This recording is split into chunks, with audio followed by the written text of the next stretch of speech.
nous allons essayer de faire au mieux avec la petite heure que nous avons. Nous sommes ici réunis pour discuter de l'importance et du rôle des petites et moyennes entreprises, tant pour l'économie circulaire et le développement durable, mais aussi dans le contexte de l'objet de cette conférence qui est le changement climatique. Cette coalition pour l'innovation, la circularité et l'entrepreneuriat que nous concevons comme un catalyseur d'action collective. Les mots ici sont très importants. Catalyseur, action collective, pour dire qu'on ne peut rien faire seul et il faut nous rejoindre pour travailler ensemble. Quel est le contexte brièvement avant que je passe la parole à la directrice de l'IFDD et que je fasse une présentation plus tard, avant le panel qui est l'élément le plus important de cette réunion. La prise de conscience globale quant à l'urgence de traiter les problèmes de pollution, changement climatique et perte de la biodiversité s'accroît de manière exponentielle. Cependant, les politiques et solutions actuelles ne correspondent pas du tout à l'échelle de la crise planétaire. Face à cette situation, de nombreuses petites et moyennes entreprises se sont lancées dans l'innovation locale et l'entrepreneuriat vers une économie circulaire et plus inclusive. Tu préfères ça? Parfait, je continue, oui. Mais les réussites de ces petites et moyennes entreprises, réussites économiques, sociales et environnementales, ne sont généralement pas reconnues et ne reçoivent pas le soutien mérité et nécessaire. En conséquence, le potentiel des PME en tant que moteur de l'innovation verte, initiateur de l'économie circulaire et pilier de la résilience locale reste largement inexploité. Prenant appui sur ces 20 ans d'existence, le programme SEED travaille actuellement sur la coalition qu'il constitue comme la prochaine étape pour soutenir les PME ensemble, prêtes à avoir leur réalisation démultipliée et d'étendre la mise en œuvre d'une méthodologie que nous avons largement testée dans plus de 50 pays pendant la vingtaine d'années de notre existence. La coalition qui nous réunit aujourd'hui vise à mieux habiliter les PME, démultiplier et reproduire les bonnes pratiques, tout en fournissant aux PME une plateforme d'expression et de reconnaissance, renforçant l'innovation systémique et les actions collectives climatiques vertes. Plus de détails seront donnés lors de ma présentation après l'intervention de la personne qui m'a aimablement invité, qui a accepté qu'on fasse cette réunion ensemble et qui est très intéressée par la coalition et par le travail des PME. Je veux nommer Cécile Martin-Phipps, directrice de l'IFDD. Merci beaucoup, Arabe. Bonjour à tous. Alors déjà, je m'excuse, j'ai plus de voix. Au bout d'une semaine de COP, voilà, je n'ai plus de voix. Donc moi, on m'a écrit un gros discours très long, mais je ne vais pas être très très longue, sinon je pense que vous ne m'entendrez plus. Globalement, l'IFDD, c'est l'Institut de la francophonie pour le développement durable. On a été créé en 88 pour répondre en fait au choc pétrolier et surtout faire en sorte que nos pays membres aient des informations et des outils pour répondre à ces chocs pétroliers et à ces enjeux énergétiques. Depuis, on s'est étendu et on essaye de répondre en fait aux différents enjeux de développement durable de nos pays membres. Les modes de production et consommation durable en sont un. Et ça fait partie justement des choses sur lesquelles on souhaite donner des outils et de l'information en français à nos pays membres. C'est une des raisons pour laquelle on est en train de se rapprocher effectivement avec Arabe pour faire en sorte que les outils de la coalition, les méthodologies mises en place par la coalition pour accompagner justement les entreprises à aller vers des modes de production plus durables soit plus accessible en français. Aujourd'hui, on a une vraie problématique sur l'économie circulaire. D'ailleurs, on a un vrai problème de concept. Il y a 20 ans, on parlait de mode de production et consommation durable. Ensuite, on a parlé de d'économie bleue, d'économie verte, d'économie je ne sais quoi. Maintenant, c'est l'économie circulaire. Je crois qu'on parle tous de la même chose dans l'absolu. On parle de revenir à une production plus intelligente, mais qui en même temps est génératrice de revenus. Et pour ça, bien, il faut former. Et c'est ce que je fais justement à la coalition. Il faut former les entreprises, mais il faut former aussi les gouvernements. Et c'est là où l'IFDD, avec l'aide de la coalition, pourrait être utile parce que c'est notre cœur de métier. Faire cette mise en relation, cette mise en réseau entre les acteurs gouvernementaux, les acteurs de la société civile et notamment les entreprises. L'économie circulaire, si on arrivait juste à avoir 17% d'économie circulaire dans notre monde, on pourrait en fait combler l'entièreté du gap pour réduire les émissions de gaz à effet de serre. Mais on n'y est pas encore. Et c'est là justement où il faut qu'on arrive à travailler ensemble. Et j'aime beaucoup le titre de cette session, un catalyseur vraiment d'action collective pour une transition circulaire bas carbone. Le problème, c'est que ce titre, il y a beaucoup de nos pays membres qui ne le comprennent même pas, parce qu'il y a plein de concepts dedans qui sont des mots-clés, qui ne sont pas forcément entendables par nos pays francophones. Et c'est là où on a vraiment vocation à travailler ensemble, en synergie, pour faire en sorte que ces concepts soient traduits concrètement dans la réalité et qu'on informe et forme justement nos entreprises privées et nos gouvernements à ce que c'est que ces enjeux. Et voilà. Merci beaucoup, Cécile, et merci pour le grand soutien de l'IFDD. Je vais vous faire une petite présentation. J'espère que vous n'allez pas vous tordre le cou avec ça. Je ne veux pas assumer cette responsabilité. Elle sera brève, une dizaine de minutes, de manière à ce qu'on soit tous au même niveau pour ce qui est de cette coalition. Comme Cécile l'a rappelé, nous avons vraiment ici des mots-clés et pour moi, ce qui est important, c'est le catalyseur d'action collective. Suite au travail que nous avons fait pendant 20 ans, on a bien compris qu'on ne peut plus continuer seul. 20 années d'existence de SEED. SEED a été lancé à Johannesburg, comme on les appelait les partenariats de type 2, et elle fait partie de ces partenariats qui continuent encore à exister, à évoluer.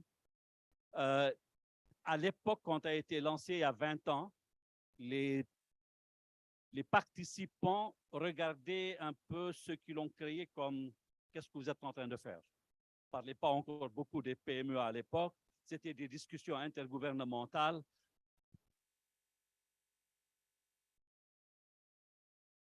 D'accord, faut le coller au montant. D'accord. Et donc, c'était vraiment quelque chose de très innovant à l'époque. Il nous a fallu 5 ans pour faire passer le message et vraiment militer pour la prise en compte des PME.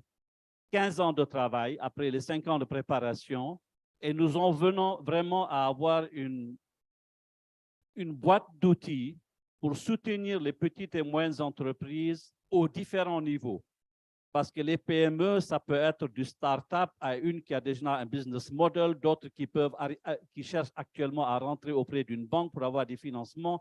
Donc, tous ces niveaux ont été pris en considération et l'initiative SEED a évolué avec cela. Durant les 15 années d'existence de mise en œuvre, on a vraiment amélioré nos techniques. Et ce qui a été intéressant dans l'approche de SEED, c'est que pour éviter d'avoir des experts qu'on fait voyager toujours de l'Europe pour qu'ils aillent dans les pays, on a mis une très grande attention sur la formation de formateurs et de hubs locaux pour qu'il y ait vraiment des équipes locales qui puissent continuer le travail. Et dans certains pays, ces hubs locaux sont devenus maintenant des institutions en tant que telles, bien enregistrées, et qui font maintenant leur travail à partir de ça, notamment en Afrique du Sud avec Indalco et d'autres qui sont en train de se faire en Zambie et en Ouganda. ceci a aussi montré, surtout durant Covid, comment les petites et moyennes entreprises sont résilientes et peuvent réellement soutenir la résilience locale parce qu'elles ont une certaine manière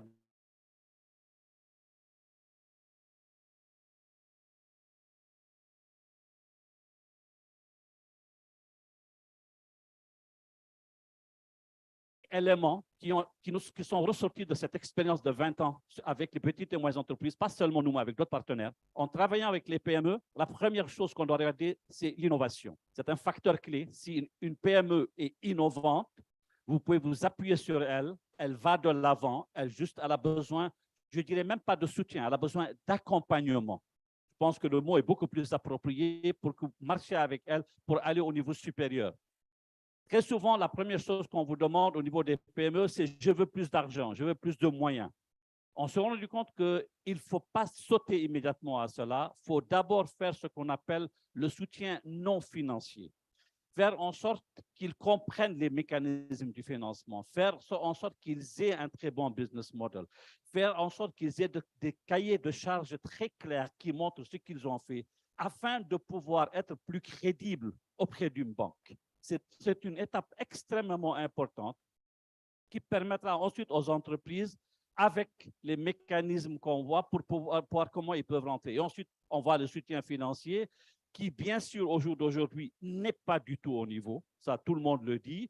Vous allez dans une banque, ils préfèrent financer quelque chose au niveau de millions d'euros, de dollars ou de francs, mais ils n'arrivent pas à soutenir les entreprises qui ne veulent que 20 000 euros ou 50 000 euros. Ça pose tout un problème parce que c'est les mêmes mécanismes de financement, ils n'arrivent pas à trouver des alternatives. Et une fois qu'on a fait ça, il faut bien faire en sorte que les politiques comprennent pourquoi il faut soutenir les petites et moyennes entreprises. Il y a peu de gouvernements qui ont un ministère de l'entrepreneuriat ou des PME, et même s'ils en ont, ils ne savent pas très bien comment travailler avec les PME. Ils vous disent toujours, elles sont trop nombreuses, c'est trop compliqué, on ne peut pas aller avec elles. Et ce qui est faux. Il faut absolument sortir de cette approche et reconnaître la valeur des petites et moyennes entreprises. Et enfin, les PME, c'est aussi du business, elles doivent survivre, donc elles ont des produits à mettre sur le marché, il faut les aider pour aller mieux sur le marché.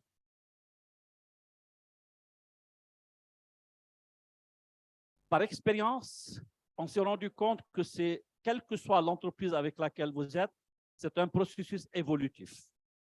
Vous n'arrêtez pas à un moment donné, il faut continuer avec eux et c'est vraiment un bon sens que de travailler avec les petites et moyennes entreprises. Les gouvernements n'ont pas bien compris ça, le secteur privé large n'a pas bien compris ça et bien sûr les banques encore moins parce que pour eux, ça représente trop de travail administratif pour le soutenir. Alors qu'elles sont vraiment innovatrices. Et l'intérêt des petites et moyennes entreprises, c'est qu'elles innovent beaucoup plus facilement que les grandes compagnies. C'est quelque chose qu'il faut prendre en compte. Elles innovent plus facilement que les grandes compagnies parce que très souvent, elles ont des jeunes, ils peuvent aller de l'avant et on peut mieux les soutenir. Depuis, il y a eu plus de sensibilisation, il y a de plus en plus de gens qui ont compris le rôle important des petites et moyennes entreprises. Les gouvernements et les organisations intergouvernementales se soucient plus des petites et moyennes entreprises, mais jusqu'à présent, ça reste des initiatives isolées où il y a très peu de connexion entre elles.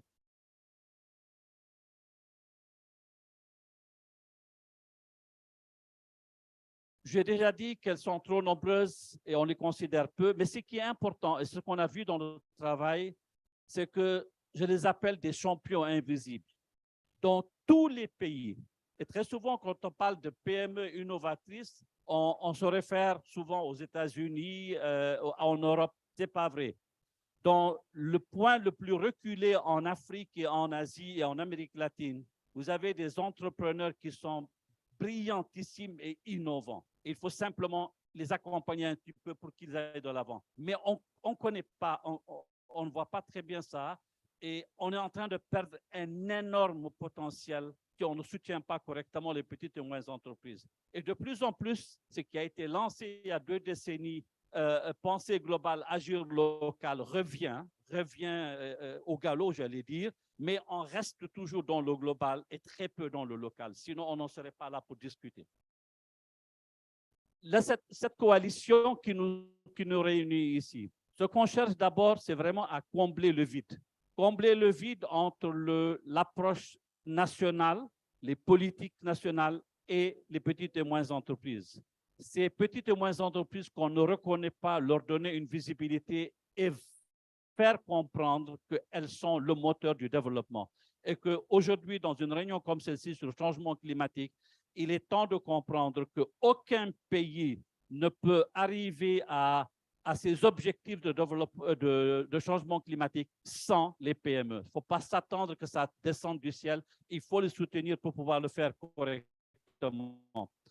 Mais pour ça, il faut bien les soutenir. Il faut leur donner le soutien qui est nécessaire et qu'elles méritent afin de pouvoir démultiplier ça. Et pour ça que nous cherchons avec ce catalyseur, avec les autres partenaires, à aller de l'avant pour soutenir ces petites et moyennes entreprises.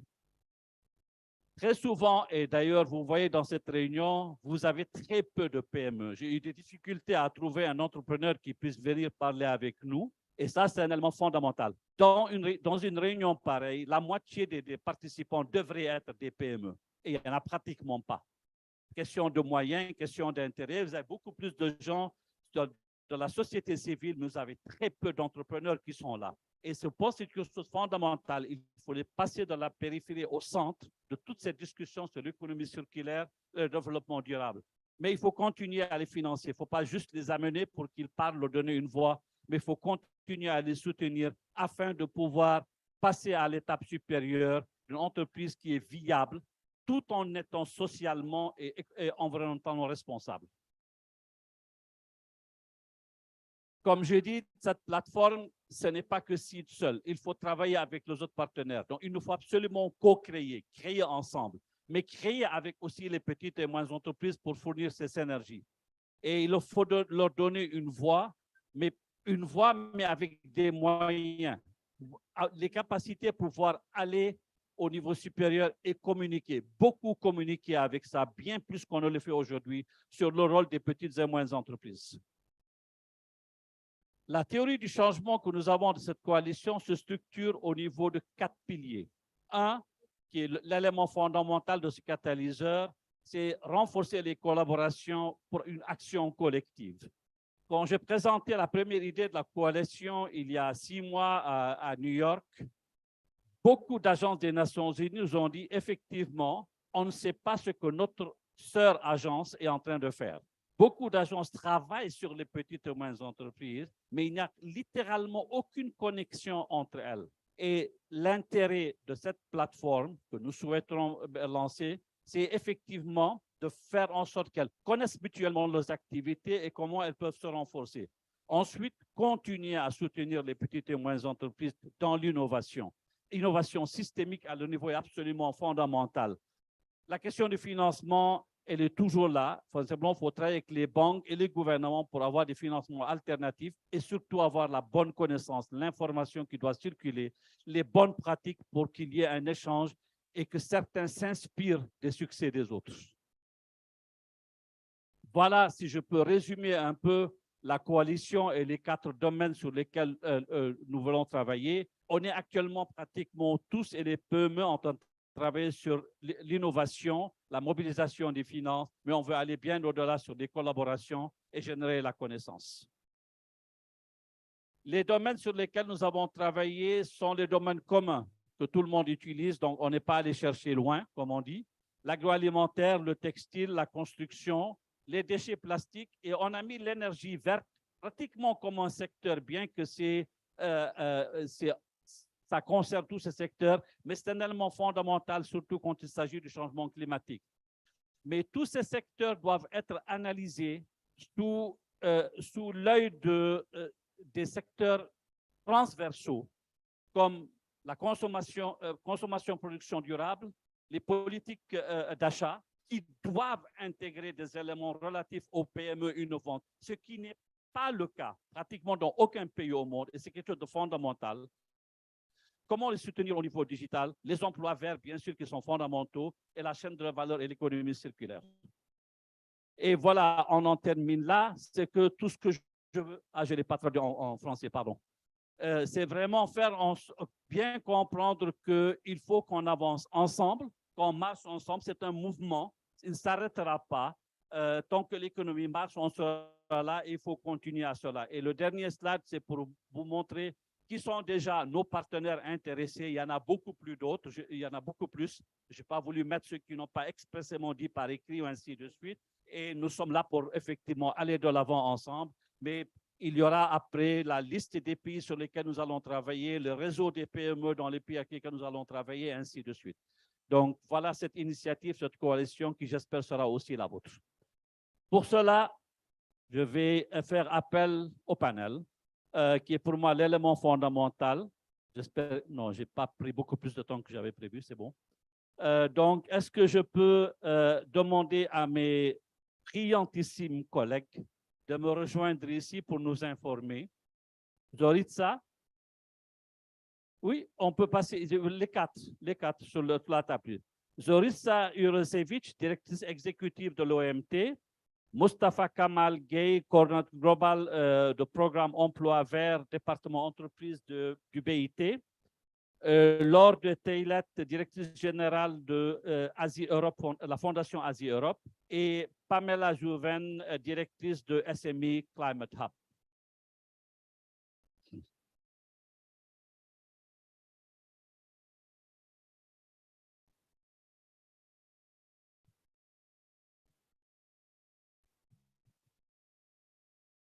Je vous remercie vraiment de vous joindre à nous, d'avoir pris le temps de nous rejoindre dans cette réunion qui demande énormément d'efforts et vous êtes tous en train de courir d'une réunion à l'autre. Je vais vous demander, il nous reste une bonne demi-heure, un peu plus même, de nous dire premièrement en quoi est-ce que les PME constituent un élément important de votre programme de travail. S'il ne l'est pas, comment le renforcer? Quels ont été les éléments moteurs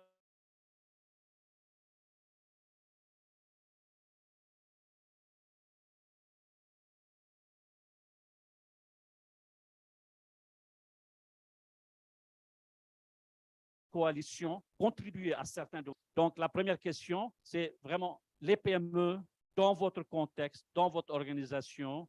C'est un élément fort, c'est un élément à renforcer, vous rencontrez des difficultés et comment on peut aller en avant pour cela. Et je commencerai par Zoritsa, surtout parce que dans le document, le mot tourisme n'est pas explicitement mentionné. Et je pense qu'il est extrêmement important qu'on mentionne l'importance du tourisme au niveau des PME dans tous les secteurs qui ont été mentionnés ici. Zoritsa. Allô? Merci, Arab. Merci, Arab. Ça marche? Ouais. Ça va mieux, là? Non, on n'entend rien? Je sais pas, j'entends rien.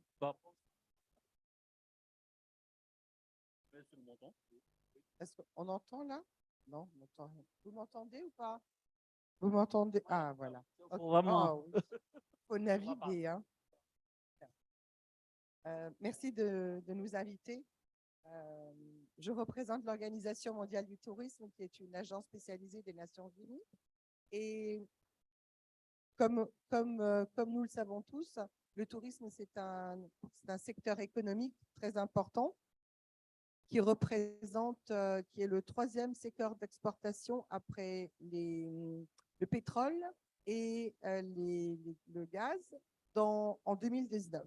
Donc, c'est un secteur économique extrêmement important. Ce que nous savons aussi, c'est que 80% des entreprises dans le secteur sont des PME. Et donc, pour nous, il n'est absolument pas question d'aider le secteur à la transition, ni même au développement, ni à la compétitivité, sans considérer cet axe-là. Nous avons actuellement, nous venons de partager au dernier G20 en septembre, il y a un G20 tourisme, du ministère du Tourisme, on a partagé une feuille de route justement en analysant les besoins des PME pour la résilience et pour le retour à une économie, je dirais, plus responsable, mais surtout dans le contexte du post-Covid. Parce que durant le Covid, la plupart des entreprises et beaucoup des entreprises ont rencontré d'énormes difficultés. Donc ça, c'est un aspect extrêmement important. Il est important de voir que dans beaucoup de pays, quand il s'agit des besoins, clairement, les ressources et la capacité à l'investissement est un élément clé. Le manque de formation est un autre élément clé pour s'adapter au marché d'aujourd'hui. Et surtout quand on arrive aux domaines dans lesquels les PME voient une opportunité pour leur évolution, on voit que le changement climatique, la biodiversité et les solutions nature, pardon, je parle tellement anglais que j'ai du mal en français, je vais y arriver, sont des axes qui sont très attractifs.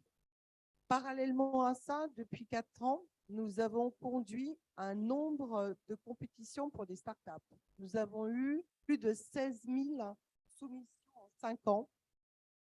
De ces 16 000, nous avons environ 900 startups que nous avons aidées à grandir et à être cofinancées, où nous avons catalysé plus de 200 millions de dollars pour l'aide au développement de ces startups. Je parle de 123 pays. Il ne s'agit pas que d'un pays ou d'un pays développé. Donc, il y a un potentiel énorme.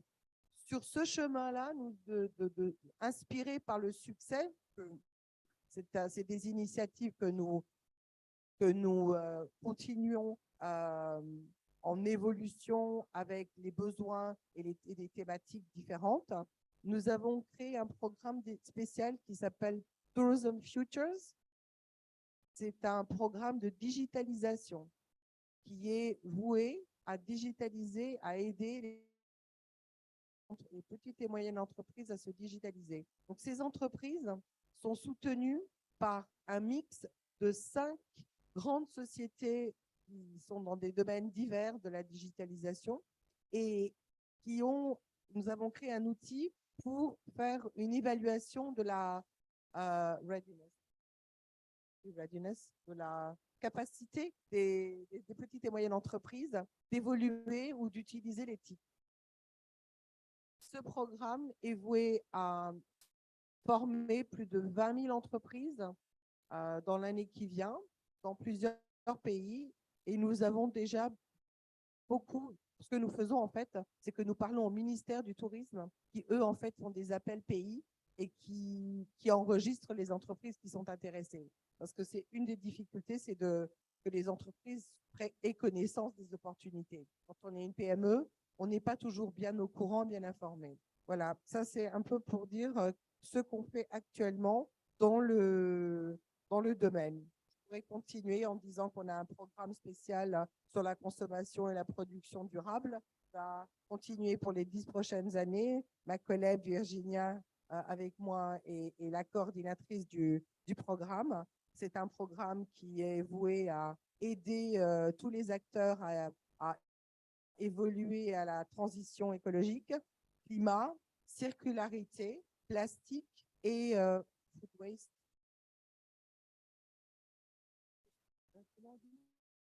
Gaspillage alimentaire. Pardon. Merci, Virginia. Voilà. Écoute, merci beaucoup.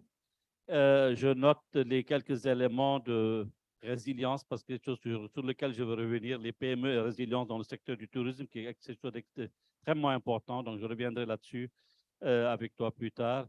Et puis, l'élément de digitalisation, qui est quelque chose, je dirais, qui est presque à la mode, mais qu'on doit faire vraiment très, très vite et de manière accélérée et effective. Je vais passer ensuite à Mustapha. Si du point de vue du BIT, tu peux nous dire d'abord l'importance des PME. Je sais que c'est ton département, donc ce n'est pas l'importance, mais comment est-ce que vous faites, vous avancez votre agenda, vous soutenez les petites et moyennes entreprises et quels sont les secteurs particuliers sur lesquels vous vous focalisez et dans lesquels on pourrait éventuellement établir des partenariats? Merci beaucoup, Arab. Alors, l'Organisation internationale du travail, comme vous savez, c'est une agence spécialisée du système des Nations unies qui a une spécificité, c'est-à-dire que c'est la seule agence qui a une composition tripartite. Donc, les mandants constitutionnels de l'OIT sont les représentants des gouvernements, mais également les représentants des travailleurs et les représentants des entreprises, des employeurs. Et au moment où nous parlons, le conseil d'administration se tient. C'est le premier conseil d'administration du nouveau directeur général, M. Gilbert Pungbo. Le conseil doit clôturer aujourd'hui. Et le fait qu'il y ait cette dynamique dans la gouvernance même de l'OIT, avec les gouvernements travaillant directement avec les organisations d'employeurs et de travailleurs, crée une façon de travail qui est unique dans le système des Nations Unies. Alors, dans le monde du travail, il est connu que la majorité des entreprises sont les petites et moyennes entreprises. Les données varient selon que vous utilisez celles de la Banque mondiale, de l'OIT ou autre, mais il est clair qu'au moins 80% des entreprises à travers le monde, c'est des entreprises qui sont des petites et moyennes entreprises. Il y a également les micro-entreprises. Une deuxième caractéristique importante, c'est que la grande majorité des petites et moyennes entreprises, des micro-entreprises, ce sont des entreprises qui opèrent dans ce qu'on appelle l'économie informelle. Donc, cela fait que tout ce que nous avons comme cadre normatif, les normes internationales du travail qui ont pour objectif de promouvoir un travail décent pour tous, la justice sociale, s'applique difficilement à ces entreprises. Donc, c'est pour ça que la question de l'informel est l'un des agendas les plus importants au niveau de l'OIT et la plus grande partie de nos mandants qui sont intéressés, ce sont les petites et moyennes entreprises. Alors, par rapport à l'agenda climatique, il y a une vulnérabilité énorme des petites et moyennes entreprises. Évidemment, parce qu'il y a moins de capacité à s'organiser, à s'adapter, à changer les modes opératoires face aux risques climatiques. Et cette question de l'adaptation au changement climatique, nous avons juste, je viens du pavillon sur la transition juste au niveau de l'autre côté du bloc B, où avec le UN Global Compact, on a juste eu un événement sur l'adaptation du secteur privé vis-à-vis au changement climatique. Et c'était encore la question des petites et moyennes entreprises. Je pense que Madame a parlé du secteur touristique. Je suis du Sénégal et pour ceux qui connaissent le Sénégal, la zone de Saly Portudal, qui est notre principale zone de tourisme halieutique, a vu une perte de plus de 30% des petites entreprises qui opèrent dans ce domaine. Donc, c'est un enjeu d'une importance majeure. L'autre élément, c'est qu'il y a pas mal d'opportunités dans l'agenda climatique et notamment avec le développement de l'économie circulaire. L'économie circulaire, arabe, comme vous savez, on en a parlé depuis du temps où j'étais au programme des Nations Unies pour l'environnement. Moi, je m'occupais des questions d'économie verte. Vous étiez avec des modes de production et de consommation durables. Mais ce qu'on disait, c'est qu'une économie verte, c'est une économie qui a deux piliers. Ce doit être une économie résiliente face au changement climatique, sobre en carbone d'un côté, et de l'autre, efficiente dans l'utilisation des ressources. Et donc, c'est pour ça que la question de l'économie circulaire en phase avec l'efficacité dans l'utilisation des ressources est aussi très importante pour les petites et moyennes entreprises. Et je veux juste mettre l'accent sur la question de la productivité. Et je vais passer à juste deux des programmes sur lesquels nous travaillons au niveau de l'OIT. Notre point d'entrée se trouve à deux niveaux. Comment aider les petites et moyennes entreprises, les micro-entreprises, à être beaucoup plus productives. Donc, c'est la productivité du travail qui fait qu'on peut avoir beaucoup plus d'impact, on peut avoir beaucoup plus de chiffre d'affaires, un impact économique.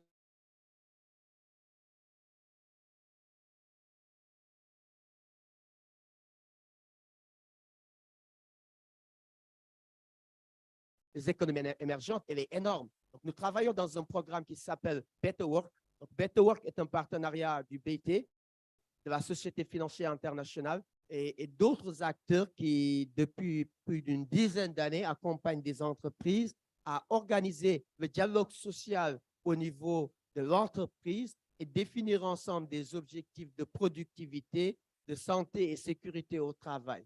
L'autre point d'entrée, c'est la question de la productivité dans l'utilisation des ressources, de l'énergie, des matériaux. Et là, nous travaillons avec un programme qui s'appelle SCORE. SCORE, c'est soutenir Sustaining Competitive and Responsible Enterprises. Soutenir les entreprises qui sont responsables et compétitives. Et c'est tous des des petites entreprises. Et nous travaillons avec la même approche, renforcer le dialogue social au niveau de l'entreprise, définir des objectifs communs de productivité du travail et des ressources dans des secteurs comme l'hôtellerie, comme les industries manufacturières. Et ce programme travaille dans une vingtaine de pays. Il continue de s'étendre avec la Norvège, avec la Suisse et beaucoup de nos partenaires financiers. Donc, nous avons vraiment beaucoup de programmes que je pense, dans le cadre de la nouvelle initiative que nous menons ensemble, peut nous permettre de bâtir sur ce qui existe. Mais il est dommage que, comme Arabe vous l'avez dit, les petites et moyennes entreprises ne sont pas suffisamment présentes. Nous avons une vague de multinationales, mais vraiment, ces petites et moyennes entreprises dont nous avons besoin, nous devons tous faire un effort. Et nous, dans le cadre du pavillon sur la transition juste, on va essayer de s'assurer qu'on ait beaucoup plus de présence de nos partenaires venant des PME. Merci. Merci beaucoup, Mustapha. Je reviendrai sur quelques éléments que tu as mentionnés, surtout la relation entre la transition juste et les deux programmes que tu as mentionnés à la fin. En quoi est-ce que l'un soutient l'autre et quel rôle des PME à ce niveau-là? Je voudrais juste te dire que quand on utilise le mot PME, pour nous, il inclut les micros, que ce soit en anglais ou en français, simplement pour ne pas dire micro, et ainsi de suite. C'est une abréviation malencontreuse, mais on l'utilise de plus souvent en PME, mais ça inclut les micros. Je voulais juste faire cette précision parce que tu as beaucoup insisté là-dessus. Nous avons aussi avec nous ici, je tenais beaucoup à avoir une organisation régionale pour ne pas simplement avoir les grandes organisations. Et j'étais ravi vraiment que Madame Laure de Taillet de la Fondation Asie-Europe ait accepté de se joindre à nous parce que, comme je disais tantôt, on travaille avec les PME, il y a souvent les grandes entreprises, il y a parfois des gouvernements, mais les organisations gouvernementales, les fondations, ceux qui représentent des régions, ont un rôle très important à jouer aussi. Donc aujourd'hui, on est avec la Fondation Asie-Europe, mais demain, on en aura d'autres institutions qui viennent de la Méditerranée ou d'Amérique latine, et il faut absolument qu'on cherche quels sont les acteurs pertinents avec lesquels qui peuvent se joindre à nous. Laure, dans le contexte de vos activités, quelle est la place des PME? Merci Arabe, merci pour l'invitation. Alors, dans un premier temps, je vais quand même présenter la Fondation Asie-Europe pour que ce soit clair pour tous. Donc, la Fondation Asie-Europe, ou autrement appelée ASEF, est une organisation intergouvernementale et birégionale dont le mandat est de renforcer les liens entre l'Asie et l'Europe.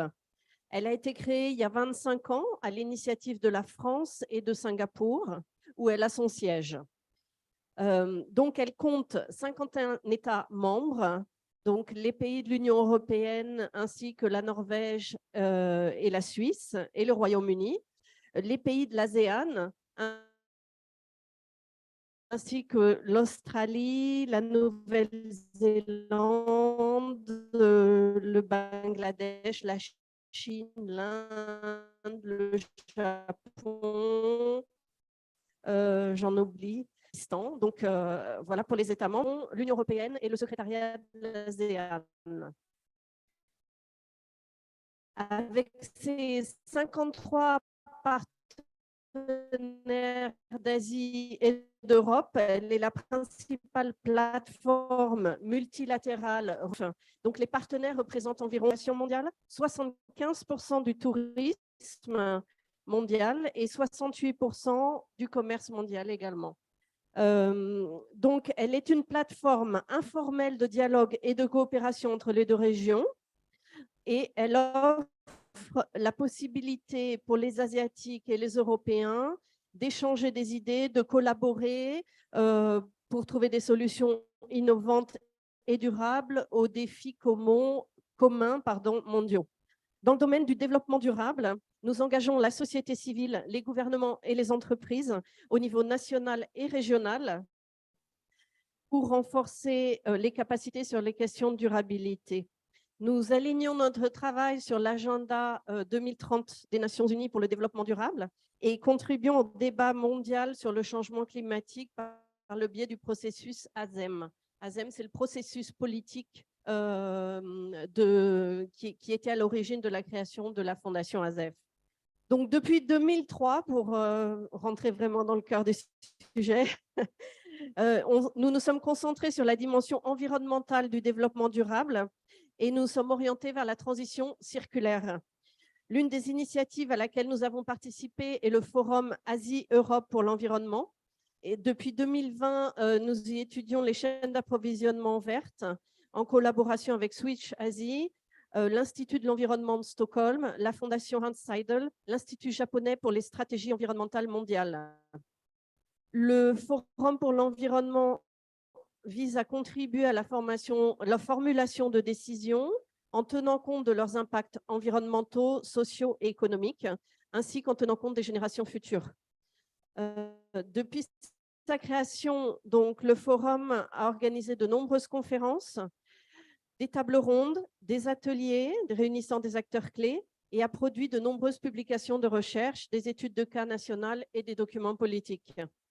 Récemment, l'ASEF s'est concentrée sur l'étude des PME et alors que nous menions l'étude sur la consommation et la production responsable, il est apparu que les questions relatives aux déchets plastiques, à l'alimentation, y compris les emballages, à l'alimentation, l'agriculture, le textile et l'énergie durable, ainsi qu'au transport, ont représenté un véritable défi, notamment en raison du manque de données fiables sur les émissions de gaz à effet de serre tout le long de la chaîne de production. Donc, nous considérons que les PME étant l'épine dorsale de l'économie mondiale, il est essentiel de les aider à mieux se reconstruire en mettant l'accent sur la création de conditions favorables capables de soutenir les initiatives vertes, ainsi que sur l'innovation apportée par les startups travaillant sur des solutions innovantes qui répondront aux enjeux de la transition circulaire. Récemment, donc fin octobre, nous venons d'organiser en Corée, en collaboration avec le Centre d'éco-innovation pour les PME de l'ASEM, la CEIC, un événement consacré à la numérisation et à l'innovation en tant que facteur clé de la transition des PME. Et nous avons eu l'occasion d'explorer ce qui est nécessaire pour aider les entreprises à se rapprocher de l'émission zéro. Plusieurs angles ont été étudiés au cours de l'événement, en particulier l'aspect gouvernement et décideurs politiques, avec l'idée qu'il est nécessaire d'avoir une cohérence politique entre les ministères au sein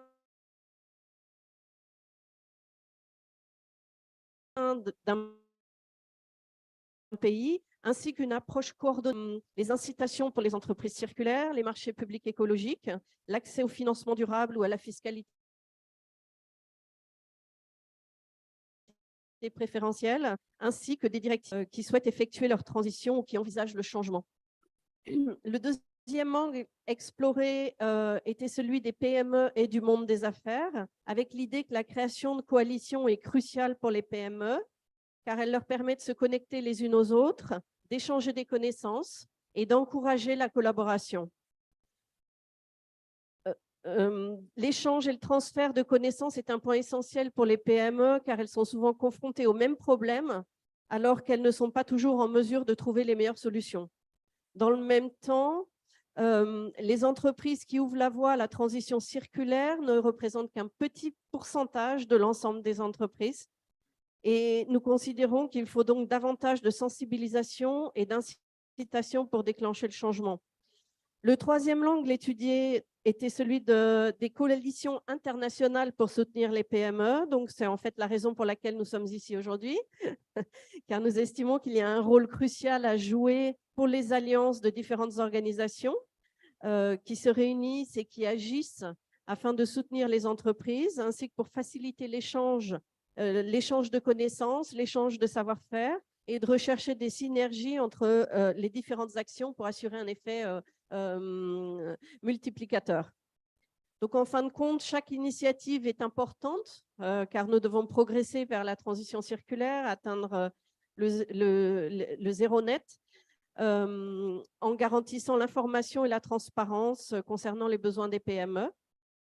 Ces besoins peuvent être suivis par des solutions sur mesure créées par tous les membres de la coalition.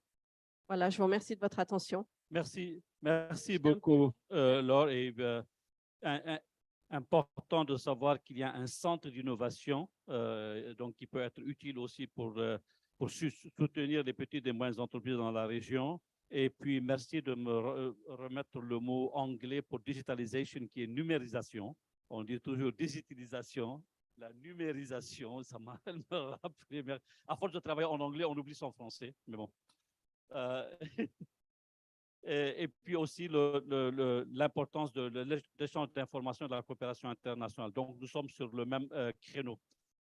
Comme on dit en anglais, last but not least, on disait que, ou je disais que les PME ne sont pas là, mais nous avons une représentante, entre guillemets, des PME, puisque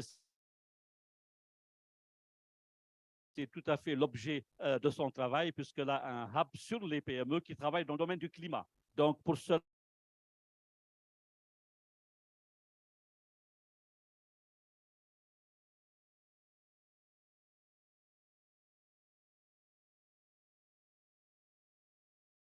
les éléments fondamentaux dans votre travail qui peuvent soutenir effectivement les PME dans les objectifs climat.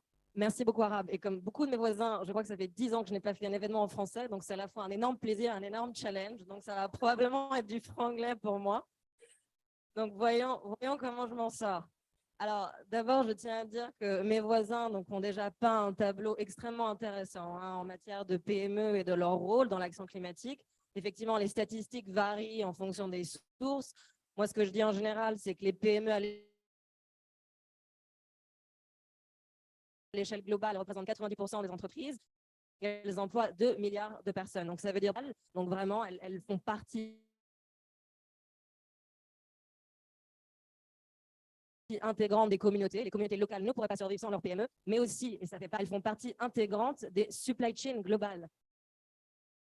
Et donc, les grandes entreprises, elles aussi, ont un rôle à jouer et on va y revenir. Et on a aussi dit effectivement que quand il s'agit de changement climatique et surtout d'impact climatique, les PME sont plus fragiles pour plusieurs raisons, parce qu'elles sont plus petites, elles ont moins de financement, de liquidité, des infrastructures plus localisées. Voilà, elles ont moins d'employés pour plein de raisons. En fait, elles sont vulnérables. Donc, effectivement, elles ont besoin d'accompagnement. Et nous, on fait des recherches parce qu'on a la chance, effectivement, d'avoir une communauté de PME avec lesquelles on travaille. On parle de milliers de PME. Donc, on fait des recherches, nous aussi, pour comprendre quelles sont leurs opportunités, mais aussi leurs barrières, donc les difficultés qu'elles rencontrent lorsqu'elles essayent de réduire leurs émissions carbone, parce que c'est là notre travail. Et effectivement, on voit que les principales difficultés auxquelles elles font face ont à voir avec les connaissances. Donc, elles ont besoin, effectivement, d'accompagnement à ce niveau-là, mais aussi, elles ont à voir avec le manque de ressources. Donc là, on parle non seulement de personnel, mais aussi de temps, parce qu'elles sont plus petites, elles ont moins de personnes à dédier à ces questions, et aussi de financement. Là encore, on va y revenir. Mais parlons du SME Climate Hub, puisque j'en suis la directrice. Donc, c'est effectivement mon travail. Le SME Climate Hub, en français, c'est le hub climatique des PME, des petites et moyennes entreprises. Pour nous, une PME, on utilise une définition extrêmement générique pour le hub. Pour nous, une PME est toute entreprise qui a moins de 500 salariés. Voilà, ça c'est notre définition. Alors, d'abord, il faut dire qu'on est une initiative conjointe de plusieurs ONG internationales, donc une grande coalition d'acteurs du business qui s'appelle Women Business, une autre ONG qui s'appelle Exponential Roadmap et la campagne Race to Zero des Nations Unies. Mais comme mon voisin au premier rang m'a dit il y a quelques minutes, Ça, déjà, c'est partir dans les hauteurs. Donc, finalement, c'est moins intéressant. Parlons de ce qu'on fait vraiment avec le Hub.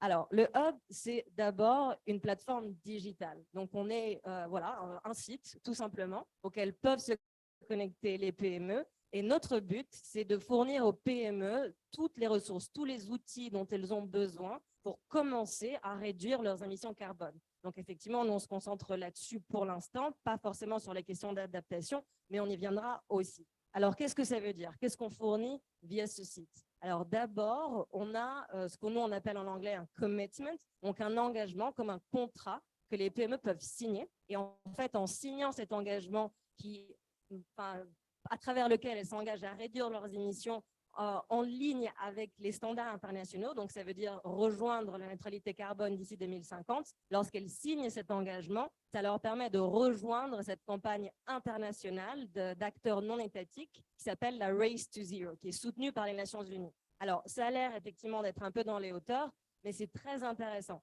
Parce que comme il s'agit de standards internationaux, ça veut dire que les PME qui rejoignent finalement cette campagne vont être aussi reconnus par des grandes entreprises, par des institutions, par d'autres, à la fois régionaux et globaux. Donc, ça a un réel intérêt au-delà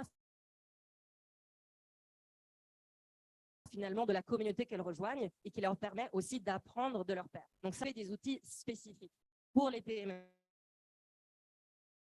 Parce qu'effectivement, je ne sais plus qui disait pendant qu'on a fait la présentation tout à l'heure, peut-être effectivement l'ITAD, que certains des termes que nous avons tendance à utiliser sont déjà trop compliqués en fait pour les PME qui commencent finalement leur transition. Donc nous, on a vraiment créé des outils avec des grands partenaires qui sont extrêmement simples, qui vraiment posent quelques questions en fait aux PME pour tout d'abord les aider à mesurer leurs émissions carbone. Donc on a un calculateur carbone qui est automatique que les PME peuvent utiliser. On a aussi un cours en ligne qui s'appelle Climate Fit qui leur permet de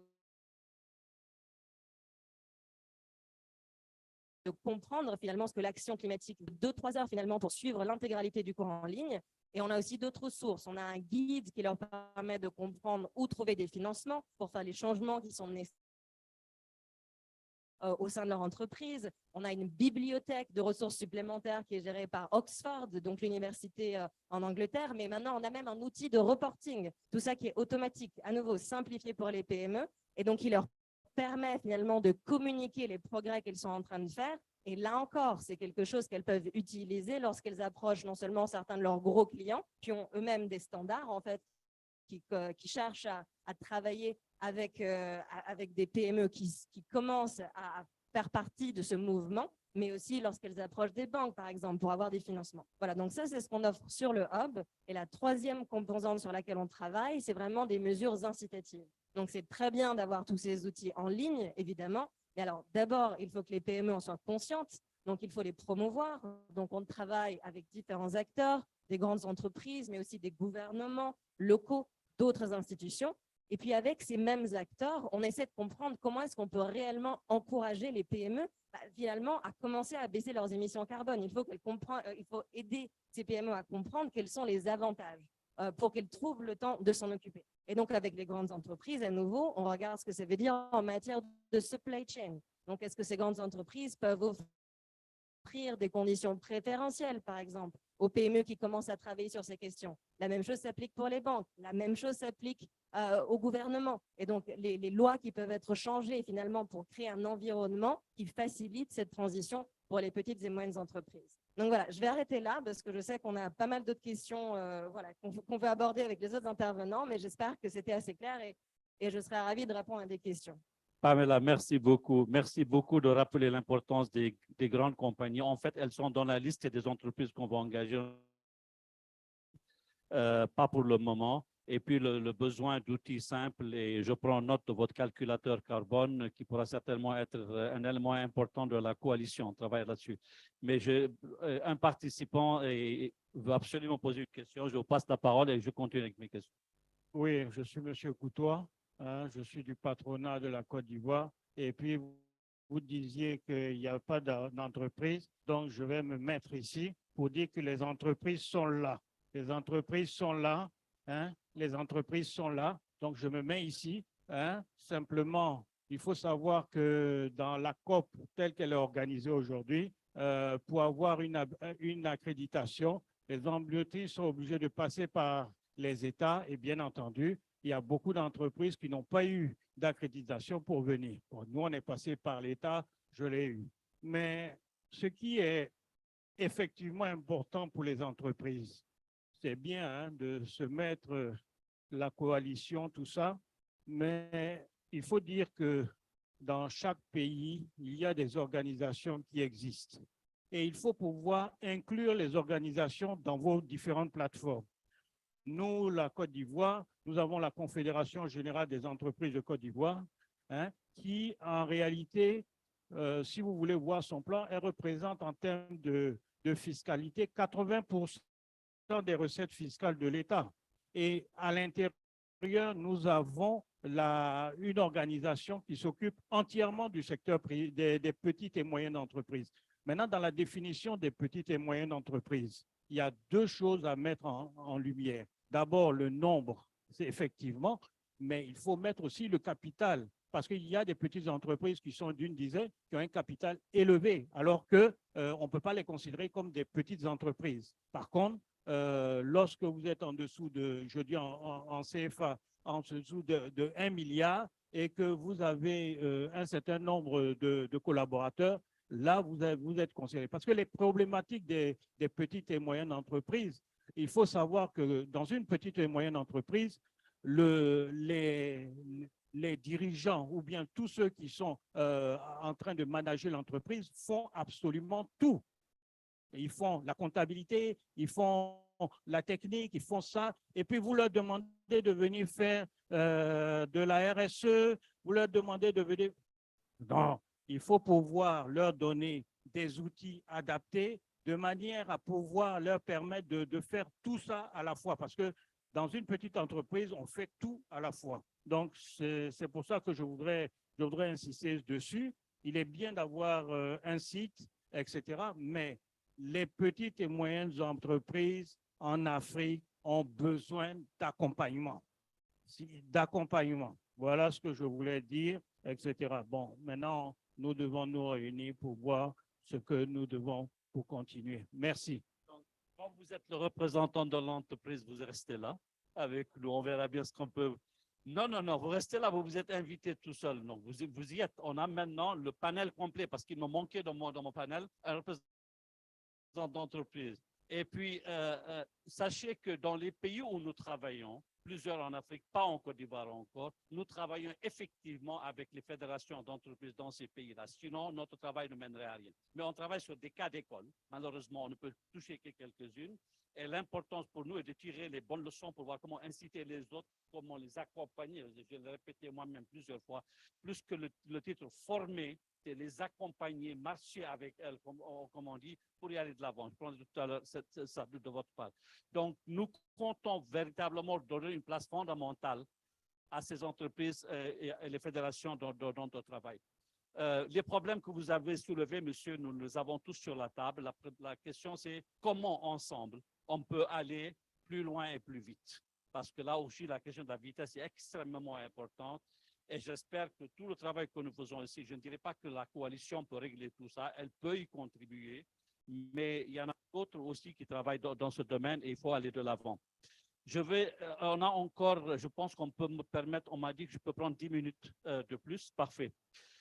J'ai deux, trois questions à poser parce que j'aimerais bien qu'on aille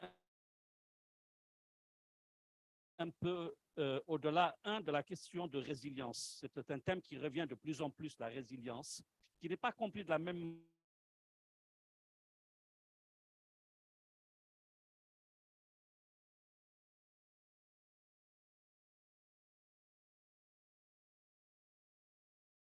par excellence, comment, dans le cadre du travail des PME, contribue à la résilience locale, donc nationale, si elle est démultipliée.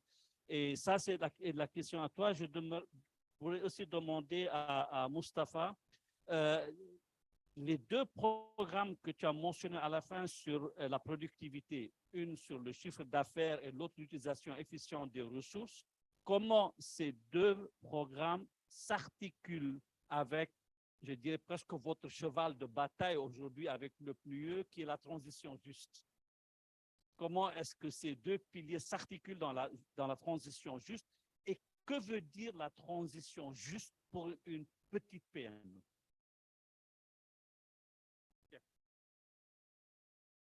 Merci, merci Arab.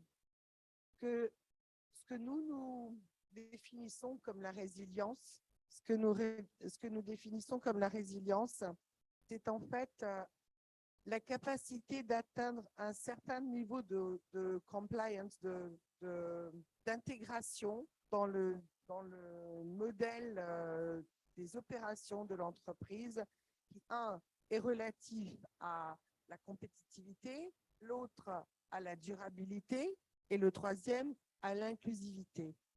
C'est-à-dire que quand on a comme base d'opération dans l'entreprise ces trois éléments pris en considération à un certain niveau de développement de ces éléments, de ces composantes importantes, à un certain pourcentage, là, on est beaucoup plus résilient. Je m'explique. Si on doit diversifier c'est dans la chaîne de valeur de production, son approvisionnement avec un ou deux fournisseurs. Ces fournisseurs devront répondre à certains critères. Si un fournisseur arrête ou n'est plus capable de vous fournir, vous avez l'opportunité de bouger sur l'autre. C'est juste un petit exemple. Sur la compétitivité, par exemple, un des critères de compétitivité today, aujourd'hui, c'est la numéralisation. Parce que avoir un accès au marché pour une entreprise touristique, qu'on soit en Côte d'Ivoire, à Tuvalu ou en Pologne, c'est pas exactement pareil. On n'a pas le même accès au marché. Donc, la numérisation permet d'avoir un accès au marché et ça fait partie de la compétitivité. Alors, pour nous, la transition juste, c'est cette notion qu'il y a une transition écologique qui doit se faire, mais cette transition écologique ne peut pas se faire si elle va engendrer des conséquences sociales et économiques, notamment pour les petites entreprises, qui seraient désastreuses. C'est pour ça qu'en ce moment, nous avons dans le cadre du partenariat BIT France BIT, le nouveau partenariat, un programme qui s'appelle la dimension sociale de la transition écologique. Nous travaillons dans ce programme en Côte d'Ivoire, au Nigeria et au Sénégal. Et ce que nous faisons, c'est accompagner les petites et moyennes entreprises à pouvoir faire face aux politiques publiques qui vont être prises en réponse aux défis climatiques, mais qui vont engendrer des difficultés, des coûts d'adaptation aux petites et moyennes entreprises. Je vais donner juste deux exemples. L'article 6 de l'accord de Paris sur les mécanismes de marché va conduire à une tarification carbone. Mais tout le monde sait qu'une tarification carbone va se répercuter sur les coûts de production. Les multinationales ont déjà des difficultés. Alors, qu'est-ce que ça sera pour les petites et moyennes entreprises? L'autre, c'est que nous sommes en train de sortir de l'utilisation des plastiques à usage unique. Il y a un processus de négociation internationale pour un accord qui sera contraignant. Et donc, le Sénégal a d'ailleurs accueilli une des sessions. La prochaine session de négociation est en Uruguay au mois de novembre. Alors, mais on veut interdire un plastique. Mais vous avez au Sénégal combien de micro-entreprises qui vendent l'eau potable dans de petits sachets? Tout ce qu'on vend à la consommation au Sénégal est en détail. Alors, comment faire cette transformation pour toutes ces micro-entreprises sans politique publique d'appui à l'accompagnement? Pour nous, c'est ça que cela veut dire. La transition juste, c'est que les mesures pour le climat doivent aller de pair avec des politiques publiques, des incitations, un accompagnement aux petites et moyennes entreprises pour que cela se fasse. Sinon, ce sera soit impossible, soit la mort de milliers de petites et moyennes entreprises. Merci beaucoup. Merci pour cette précision qui est très importante. Pamela, dans votre organisme, tu as mentionné très clairement le rôle des grandes entreprises, surtout dans la chaîne de valeur. comment est-ce que vous arrivez à mettre en relation les PME et les grandes entreprises? Parce que d'habitude, ce qu'on connaît ailleurs dans les grandes politiques, on s'est arrivé aussi pour les packages de Covid et ainsi de suite. On donne les moyens, les gouvernements travaillent mieux avec les grandes compagnies en espérant que ceci va faire tache d'huile et descendre aux petites et moyennes entreprises. On sait que ça n'arrive pas. Comment vous arrivez à établir un partenariat responsable d'une grande entreprise par rapport aux PME? Est-ce que vous avez des cas d'école intéressants? Alors, on y travaille, très certainement. En fait, les grandes entreprises ont des challenges assez similaires, hein. C'est-à-dire qu'en fait, beaucoup ont des très grandes chaînes de valeur avec effectivement beaucoup d'entreprises qui en font partie. Elles commencent à travailler avec leur chaîne de valeur simplement parce qu'elles n'ont pas le choix, hein, pour certaines d'entre elles. Donc, du fait des nouvelles politiques publiques qui sont en train d'entrer en vigueur, il y a maintenant en fait la nécessité de faire du reporting sur ce qu'on appelle les Scope 3 emissions, donc les émissions qui viennent de la supply chain. Donc, voilà, donc elles n'ont pas le choix. Elles doivent travailler avec toutes ces entreprises et ça inclut les PME dans leur chaîne de valeur. Alors, pour des questions d'impact, effectivement, ces grandes entreprises souvent privilégient les plus gros acteurs de leur value chain. Elles commencent par travailler avec les plus grosses entreprises simplement parce que voilà, c'est plus facile d'obtenir de l'impact rapidement avec un plus petit nombre d'acteurs. Mais plus on avance, plus il devient nécessaire effectivement d'engager aussi les PME. Et alors, c'est là qu'on a besoin finalement de solutions qui puissent en fait aider un très grand nombre d'entreprises à la fois. Donc, en anglais, on dit scalable. Donc, voilà, des solutions qui puissent être déployées pour aider un grand nombre d'entreprises au lieu de travailler spécifiquement avec chaque supplier, donc un par un. Alors, c'est là que des outils comme le Hub peuvent effectivement aider. Simplement parce qu'on a des outils qui sont automatiques d'une certaine façon, que les entreprises peuvent déployer, peuvent promouvoir dans leur chaîne de valeur. Mais effectivement, comme on disait tout à l'heure, ça demande aussi un petit peu d'accompagnement. Donc aujourd'hui, en fait, on travaille avec ces grandes entreprises pour qu'elles puissent aussi ajouter une couche de soutien, de promotion, de communication. Donc, on a par exemple, là, on est en train de produire ce qu'on appelle un corporate toolkit, donc littéralement un guide qu'on va donner aux entreprises qui leur explique vraiment étape par étape comment elles peuvent aider les PME dans leur chaîne de valeur. Donc, voilà, donc on leur donne des outils de communication, des modèles qu'ils peuvent envoyer. On explique quels sont les outils sur le hub, comment est-ce qu'elles peuvent expliquer à leurs fournisseurs ce que ça veut dire, comment les utiliser. Donc, voilà, on essaie de faire ce qu'on peut pour aider aussi ces grandes entreprises à faire partie du mouvement. Merci beaucoup. Monsieur Koutoua, vous avez entendu Mustapha donner cet exemple du plastique, qui est un problème général, pas simplement au Sénégal, dans plusieurs pays africains, et très grand en Asie. Vous allez dans les rues de Bangkok, tout se fait avec des sacs plastiques et ainsi de suite. Mais on a parlé du besoin d'accompagnement de la part des gouvernements. Il faut qu'ils fournissent des moyens alternatifs durant une transition pour passer du plastique à autre chose. Est-ce que dans votre réseau et en relation avec le gouvernement ivoirien, il y a des mécanismes qui se mettent en place pour permettre ce type de transition?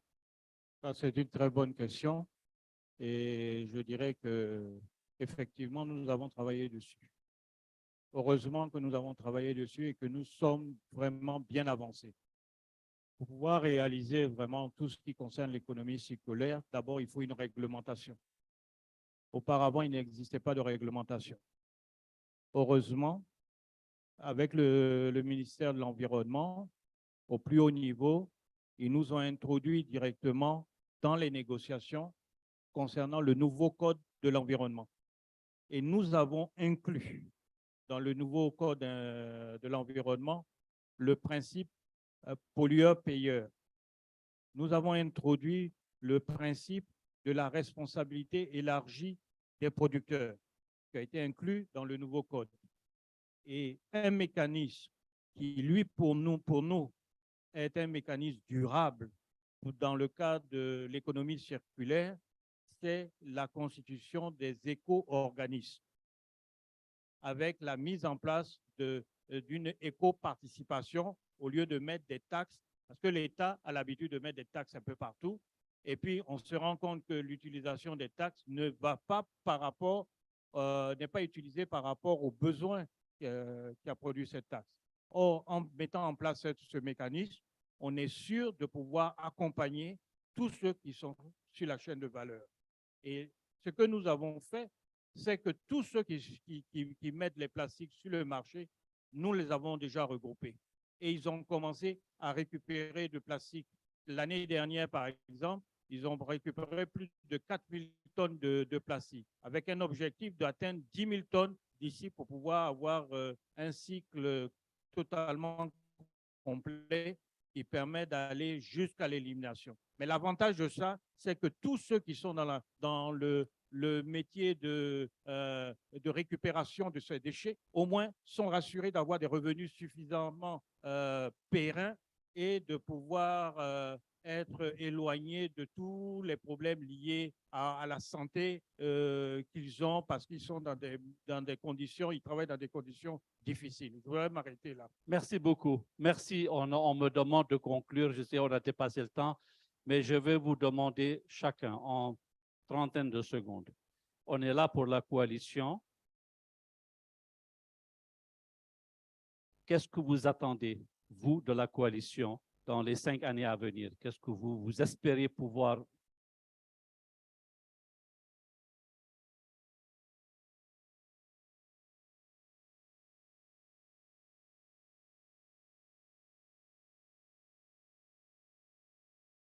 J'ai appris et nous aider à que les puissent bénéficier. Simplement, je voudrais qu'elle réussisse. C'est pour ça que nous, on accepte de rentrer dans cette coalition, parce qu'on est vraiment au cœur de notre mandat, plateforme d'échange, plateforme qui permet d'amener autour de la table les acteurs clés. Donc, nous, on amène notre légitimité politique là-dedans et institutionnelle. Donc, on souhaite beaucoup de succès à cette coalition. Alors, pour moi, c'est faire de l'économie circulaire un facteur de compétitivité des PME. Alors moi, je vais dire deux choses. Donc la première, c'est pouvoir promouvoir les PME comme acteurs du changement, c'est-à-dire qu'on en parle beaucoup, du moins dans les sphères dans lesquelles j'évolue, on parle beaucoup des PME comme bénéficiaires d'actions de soutien, mais elles sont extrêmement agiles et innovantes, et donc j'adorerais travailler avec la coalition pour vraiment les mettre en valeur, et aussi pour faire en sorte que ces PME puissent bénéficier d'opportunités, y compris commerciales, financières et autres, faire en sorte que tous ces acteurs à l'échelle locale et à l'échelle globale utilisent des critères similaires. Parce qu'en fait, si on utilise des cadres trop différents, bah, du coup, ça ne va pas permettre en fait, à tous ces acteurs de collaborer. Donc, c'est trouver les standards, les critères communs qui puissent aider ces PME à optimiser leurs opportunités. La dernière parole à notre invité surprise, parce que vous avez pu voir dans la présentation, on parlait de donner la voix aux PME. Donc, qu'est-ce que vous, en tant qu'entrepreneur, vous attendez d'une coalition qui vous donnerait la voix et qui vous accompagnerait? Qu'est-ce que vous attendez d'une pareille initiative? Disons que nous, les organisations patronales, hein, nous attendons beaucoup. Mais nous attendons beaucoup au niveau des actions concrètes. Nous sommes pour l'établissement de protocoles d'accord, MOU, avec vos différentes structures, avec derrière des plans d'action opérationnels qui nous permettent de mener des actions et surtout de mesurer l'efficacité des actions qui sont menées. Et moi, je reste tout ouvert par rapport à ça. Et mes équipes qui sont là sont prêtes pour ce travail-là. Merci. Merci beaucoup. Merci à tous. Et puis, la coalition est là pour vous accompagner et on espère aller tous en de l'avant. Merci pour votre patience. Vous m'excusez pour mon introduction. Hein? Non, non.